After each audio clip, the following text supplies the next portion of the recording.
ভারতবর্ষের ওয়াকফ বোর্ডটাই তৈরি হয় 1913 থেকে 1954 সালে। ওয়াকফ তুমি কার?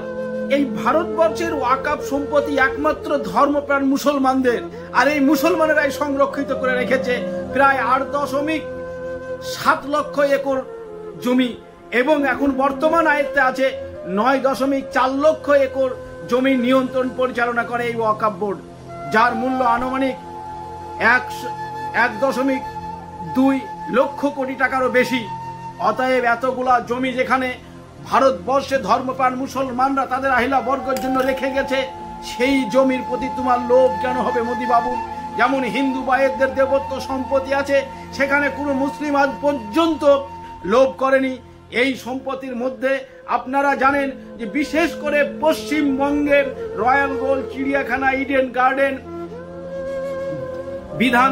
বিধানসভা, মহাকরণ এবং 158টি মল, 4টি মডেল মাদ্রাসা এবং 19টি মুসলিম হোস্টেল, 9টি হাসপাতাল, বীরভূমে বিশাল শপিং মল এবং মোহামেডান ক্লাব পর্যন্ত এই জায়গায় আছে।